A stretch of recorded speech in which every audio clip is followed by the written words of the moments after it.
episode of our podcast. So for today, we are going to talk about the experiences or the things that we wish we knew before our 20s or when we are in 20s. So who wants to share first? Hi, my name is Victoria and I am 24 years old. What I wish I knew sooner before turning 20. Mostly kasi pag ganun, ang iniisip is regrets, di ba? Pero for me, kasi hindi siya regrets.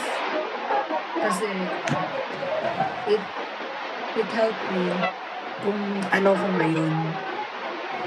And maybe I wish I could have done things differently. I wish I wasn't so shy. Kasi when I was younger, I knew I had talent.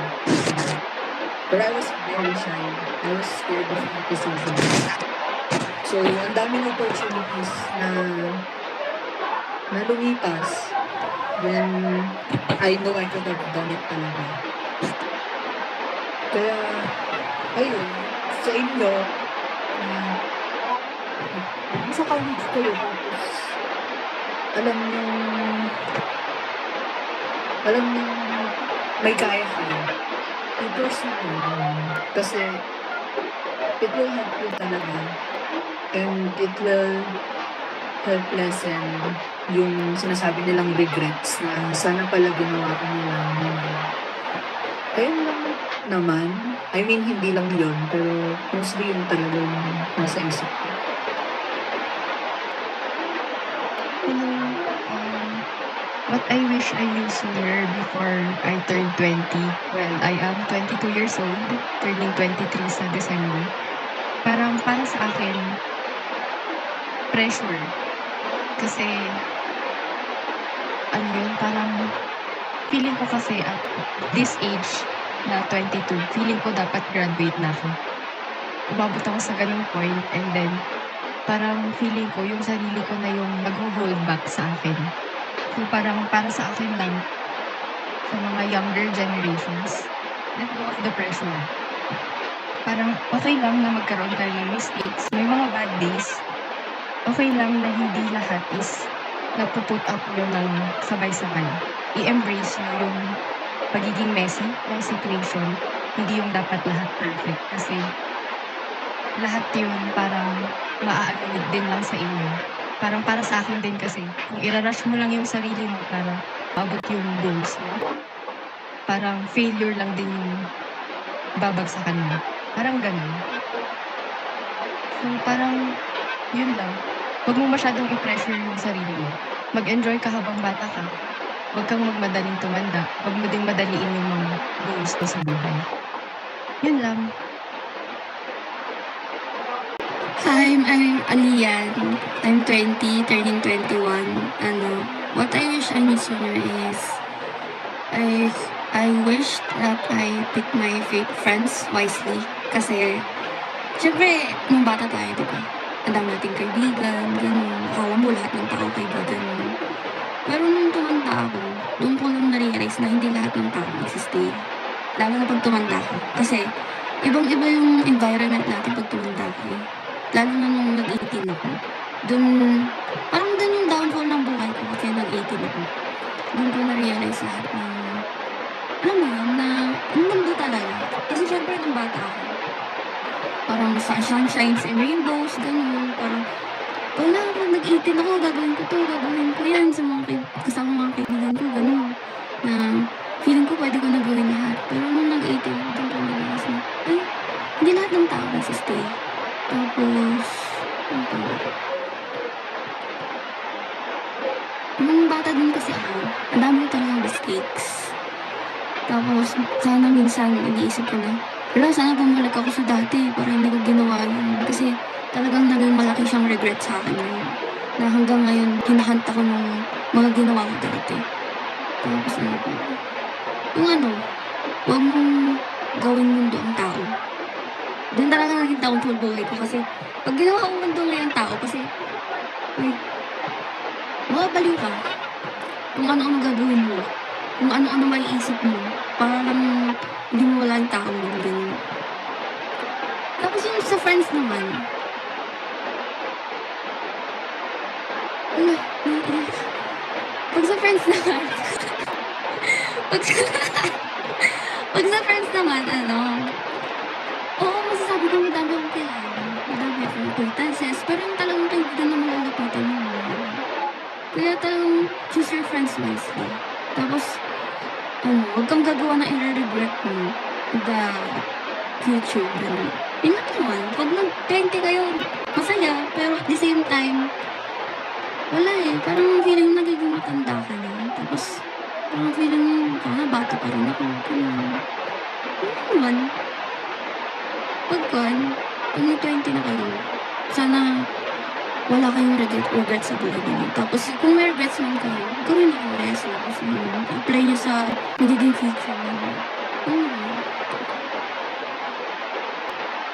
Hello. So my name is Evan Himulpa. What I wish mo sooner at the age of 20 is I can graduate by the age of maybe 22, 23. Just like that. Kasi nga wala akong kapatid and then being a child. Nakaka-pressure talaga kasi parang ikaw lang yung center of the life. And gusto na ma-fulfill ko yung buong-buo. And since yung mga parents ko is hindi nila ako yung binibigyan ng pressure. Pero yung talagang issue ko sa mga aunties, uncle, since parang almost is irritated sila talaga. Yun lang naman sa akin.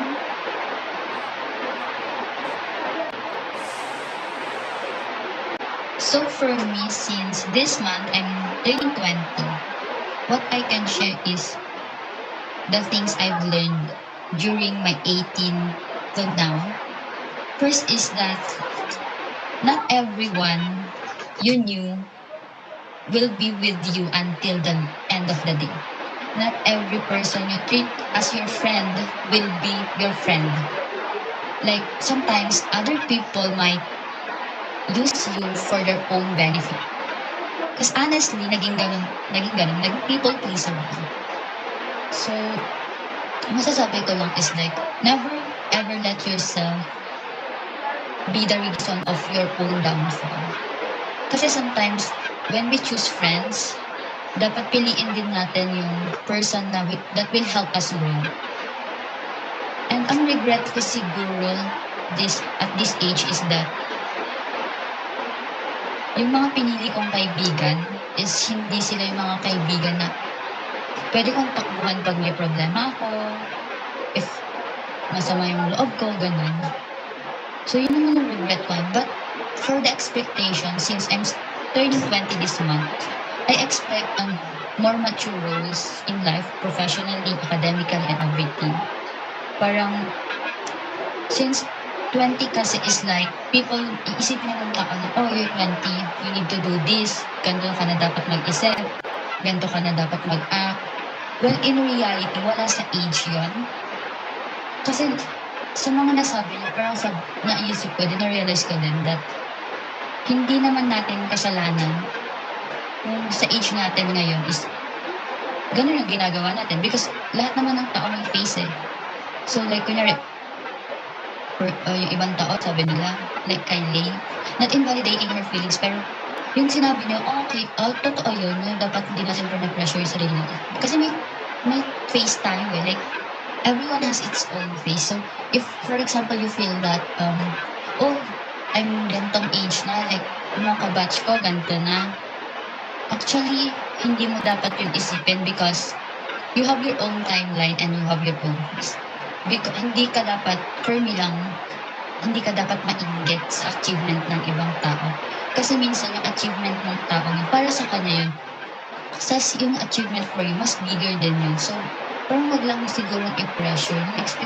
Then, parang na-expect ko kasi talaga sa 20s is, yun nga, lahat ng pressure mo put on side, especially if nasa certain age ka na hindi ka pa graduate.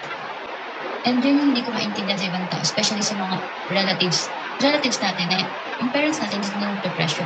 Pero yung mga relatives natin, bida-bida sila. Sila yung pressure sa atin.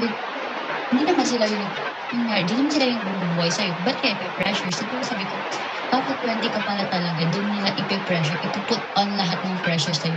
Kaya ito lang ang ginagawang masama. Okay, ganito. So, sa surroundings ko, since mostly of my best friends ngayon, nasa 20s sila, so, naano ko sa kanila na yun nga, yung pressure, yung regret na, ganito sana yung course na pinili ko, ganito, ganyan. Ba't lagi kang sinasabi na, baka naman kung nasan ka ngayong phase ng life mo, yun yung para sa'yo. Kasi kung kunyari mas maaga kang nag-graduate, baka hindi ka masaya. Pero pag later ka nag-graduate, mas magiging masaya ko.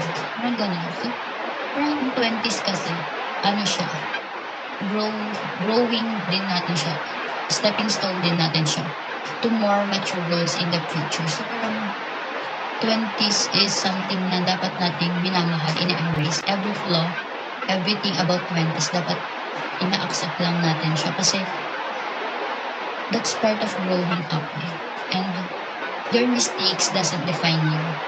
Your regrets, it will stay a regret, but that regret will turn into a lesson that you will always use in being a better version of yourself. And every failure is a stepping stone to success. Don't feel pressured. Even if people around you pressures you, don't let them rule over your life.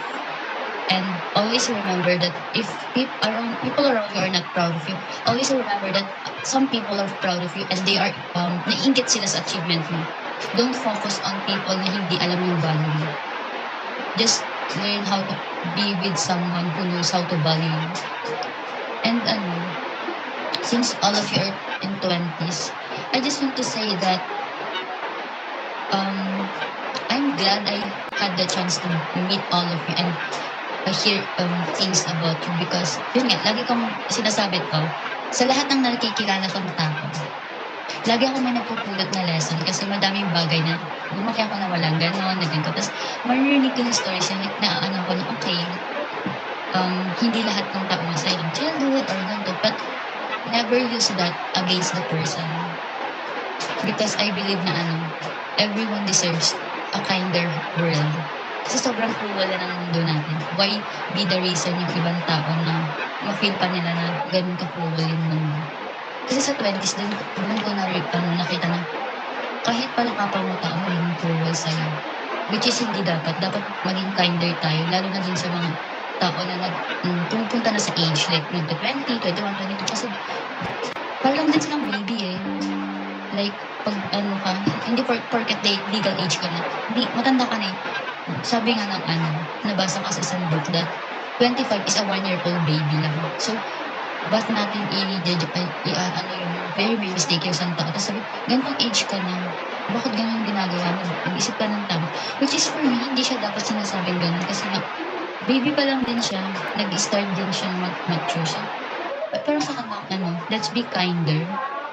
And hindi dahil mas matanda sila sa'yo, anuhin mo na sila, gagamitin mo yung age nila to hurt them. Just be kind. Yun lang.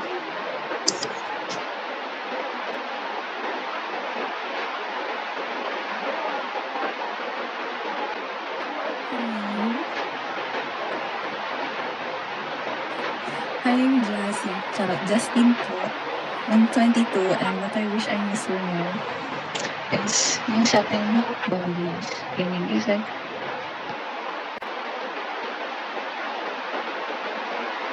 setting boundaries kasi feeling ko nung bata talaga ako. People pleaser din. I mean, hindi ko feeling. Pero people pleaser talaga ako. Hindi ko siya na-realize not until I'm on my teenage years. Tapos, iniisip ko na na parang yung talaga dito like parang natatakot ako na baka walang kasama, ganyan. Hindi kami magkaklase na ganito sa section, ganyan. Natatakot ako na akong kasama sa recess. Or like sometimes, I don't know how to say no. Ganun. Hindi ako marunong mag-no, lalo na kapag feeling ko matutulungan ko yung tao, ganun. Pero yung kapalit ng tulong na yun is yung paghihirap ko naman, parang ganun. So like, sinasabi ko sa sarili ko na parang, okay na to, basta okay sila, ganyan. Tapos hindi ko talaga na-realize na ganun klase akong tao. Not until ganun nag-start yung pandemic. Doon ko talaga nalaman na, na parang, wala pala talagang mag-check up sa akin, ganyan. And parang, like, my friends means the world to me. Tapos feeling ko, pag kailangan nila ako, go lang ng go. Parang kalad-karing type friend na ako. Ganun. Tapos, na-realize ko na pag ako yung walang sumasama, pag ako yung nag-chat sa GC, madalang mag-reply. Tapos pag ako yung, especially pag birthdays, oh my gosh, grabe yung kapag birthdays, doon mo marirealize na bilang lang talaga yung friends mo and bilang lang talaga yung nakakaalala sa'yo and like, bilang lang din yung nakakakilala sa tunay na ikaw. And then doon ko doon ako nag-start na parang mag-set ng boundaries. Lalo na sa mga close friends ko, especially dun sa mga very, very matagal ko ng friends na parang tinitake advantage nila yung closeness namin. Na parang just because I would always say yes, parang go lang ng go, na parang i-push ka to do this, push ka to do that. Tapos, at the end of the day, parang hindi ako nanalo dun sa ginagawa ko. Like, parang hindi siya enough to satisfy me, gano'n. Na parang, this is too much. Am I too much? Gano'n. Maiisip mo talaga yun. Na parang, ginawa ko naman, pero bakit parang kulang na, parang gano'n. So like, yun, doon ako natuto na kapag may mga galaan, tapos biglang pangit yung weather, or like, hindi ko feel sumama. Dati kasi pag ganun, sasama pa rin ako kahit hindi ko talaga trip yung pupuntahan. Pero ngayon, parang natuto na I know, I can't go, I have my own priorities na yan. Tapos, yun din, like parang nalayon ko na rin na set my priorities straight, na parang kung ano muna yung mga dapat na gawin yung muna ko siya. Mingling with other people, or like trying to please them ganyan. So like, for me, like, what I want to say is like, learn how to say no. Like, parang you don't need to please every other people. You don't need to please every other people you meet, ganyan. Kasi at the end of the day, it's your decision that will overpower everything. And then it's your life. Kaya go at your own pace. And then you do you. You don't need other people's opinions, ganyan. Kasi ikaw lang talaga magpapasaya sa sarili mo at the end of the day. Okay, thank you for everyone. Anyways, you could remember to please this hour. Make it break. Either you build yourself up during these years, or it will be the beginning of your downfall. I hope you learned a lot today in our podcast session. Thank you. Bye. Bye everybody, stay safe. Bye.